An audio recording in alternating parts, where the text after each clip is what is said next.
Lo primero que habría que señalar es que Nicaragua tiene el segundo lugar en América de embarazos en menores de 20 años. Eso ya de por sí llama la atención. El único país que le sobrepasa es Haití, ¿verdad? Donde sabemos que hay una situación extremadamente complicada.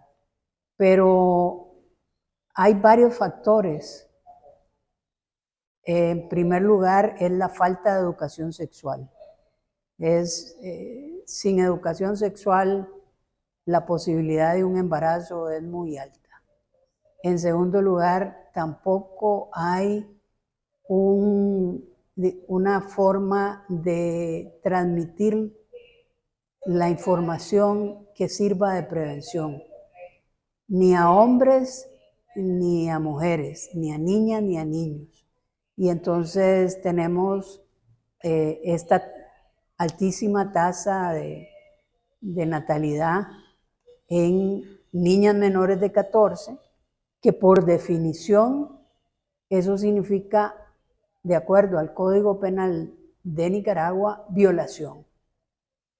Ahí no hay vuelta que darle, en primer lugar. En segundo lugar, tenemos que tampoco hay disponibilidad de métodos de prevención, ya sea condones, ya sea pastillas, que en general debemos decir que para las menores de 14 años no son recomendables las pastillas, ¿verdad? Debería estarse usando básicamente el condón. En tercer lugar, es la altísima tolerancia de la sociedad y de las autoridades para que hombres embaracen a niñas. Y esa altísima tolerancia se refleja en varias cosas. En primer lugar, cuando viene el Día de la Madre y el 1 de diciembre, perdón, el 1 de enero, se le da una canasta a la madre más joven, ¿verdad? A la niña que se embarazó. Y tanto las autoridades encabezadas por la primera dama dicen que eso es un regalo de Dios, ¿verdad? Quitándole toda la responsabilidad al hombre, en primer lugar, en segundo lugar a las autoridades de educación y a las autoridades de salud.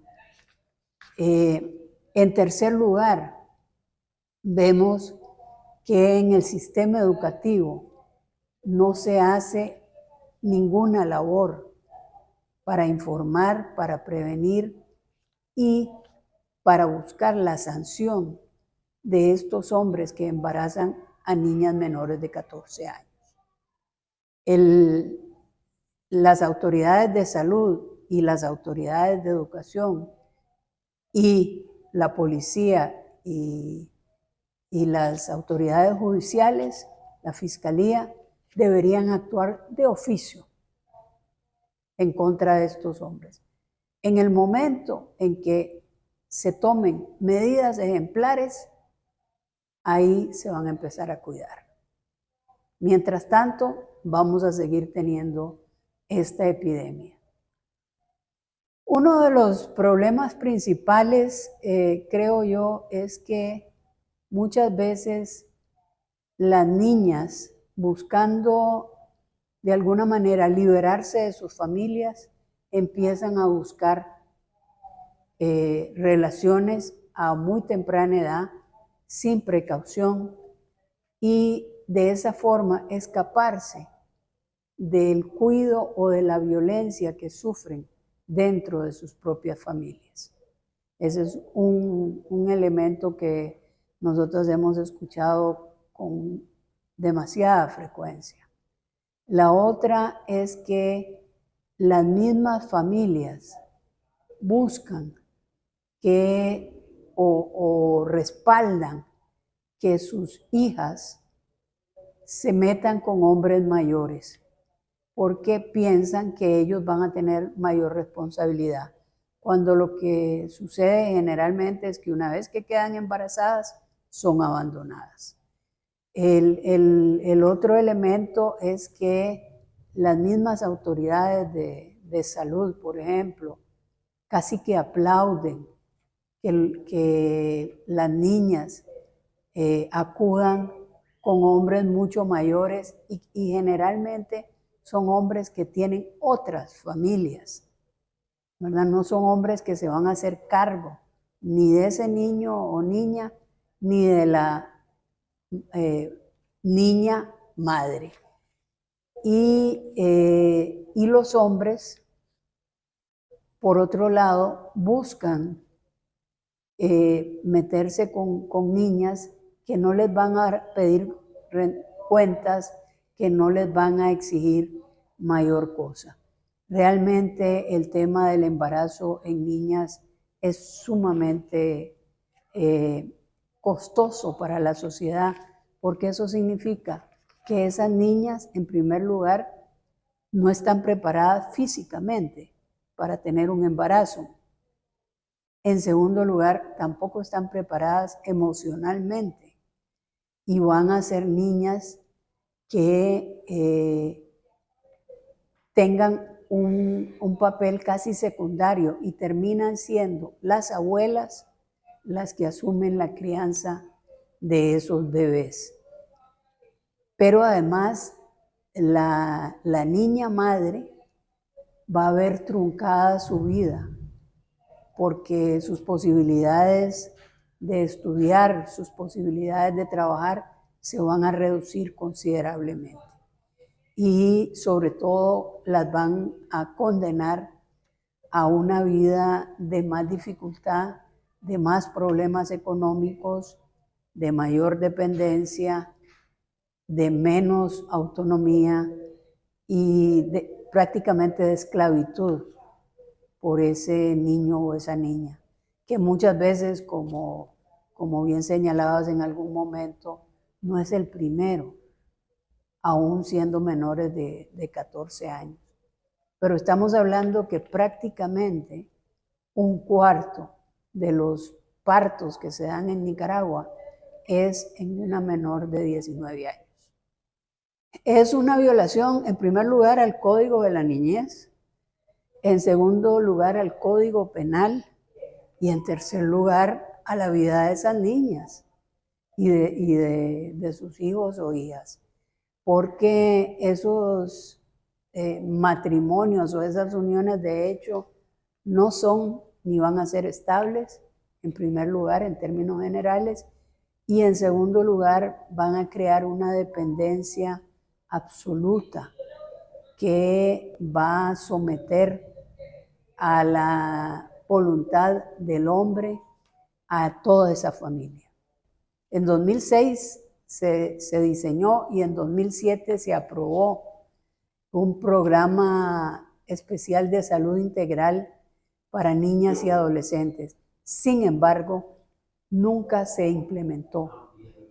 Este programa prácticamente murió con la destitución de la ministra Maritza Cuant, que fue la primera ministra de Salud del régimen de Ortega, y la diseñadora de ese programa, que nunca se implementó.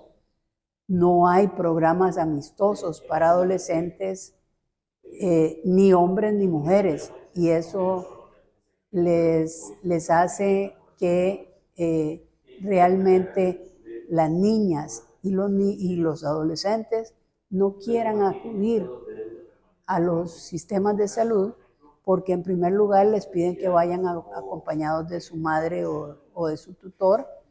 En segundo lugar, las tratan con culpabilidad. Y en tercer lugar, no les dan una atención adecuada. En muchísimos países, y conozco el caso de Chile, el caso de Uruguay, incluso países no tan desarrollados socialmente, como el caso de Colombia, donde los programas dirigidos a niñas y adolescentes o a niños y niñas y adolescentes han dado un muy buen resultado, postergando en primer lugar el inicio de la vida sexual activa y en segundo lugar, lo que es lo principal, la existencia de embarazos y de partos, por lo menos en 4 o 5 años, lo cual, digamos, ya es una edad pues mucho mejor. Y a mayor educación sexual, más tardíos los embarazos y sobre todo más tardíos los partos. En primer lugar, debería implementar programas nacionales de comunicación sobre los derechos de las niñas, los derechos de los futuros niños y niñas y las medidas de precaución.